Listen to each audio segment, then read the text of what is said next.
भीमाशंकर परिसरातल्या नागरिकांना कचऱ्याचा प्रश्न भेडसावतोय। पाहुयात इथली नेमकी काय समस्या आहे। पुणे शहरातल्या कचऱ्याच्या समस्येमुळे संपूर्ण शहर त्रासलेलं असताना ती समस्या सोडवण्यासाठी पुणे महापालिकेने 20 डंपर कचरा भीमाशंकर अभयारण्य परिसरात टाकलाय।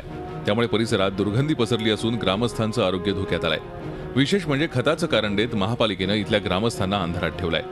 महानगरपालिकेला कळकळीची विनंती करतो की त्याने या कचऱ्याची तातडीने इथून हलवावा आणि पुन्हा आदिवासी भागामध्ये या कचऱ्याचं म्हणजे कुठल्याही स्तरावर कचरा या भागामध्ये टाकून इथलं पर्यावरण दूषित करू नये अशी विनंती आहे। 15 गाड्या मागवल्या आणि परवाच्या दिवशी आम्ही आणून टाकले।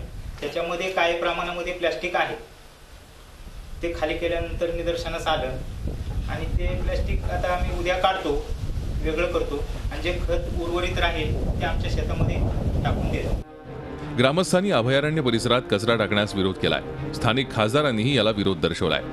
खरं म्हणजे असा मोठा निर्णय घेताना महानगरपालिकेनं शहरातला कचरा ग्रामीण भागामध्ये खताच्या नावाखाली पाठवणं ही अतिशय गुन्हेगारी बाब आहे, बेकायदेशीर आहे। याला माझा सक्त विरोध आहे। पुणे जिल्ह्यातलं भीमाशंकर अभयारण्य आणि आसपासचा परिसर राखीव जंगल प्रकारात मोडतो।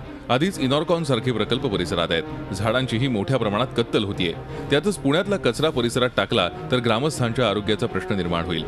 तसंच नैसर्गिक शिवकालीन झऱ्यांना मुकावा लागेल ते वेगळंच। पुणे शहराचा कचऱ्याचा प्रश्न दिवसेंदिवस मोठ्या प्रमाणात वाढत चालला असून आता शहरातील जे महानगरपालिकेचे ते अधिकारी आहेत त्यांनी आता नवीन शक्कल उघडली। जे भीमाशंकर परिसरामध्ये हा कचरा आणून टाकलाय त्यामुळे येथील आदिवासी बांधवांना जीवाला तर धोका झालाय, परंतु आरोग्याचा प्रश्न देखील मोठ्या प्रमाणात उद्भवू लागलाय। Saideep Dhobe, Zee media, Ambegaon, Pune. Zee 24 तास रहा एक पाऊल पुढे।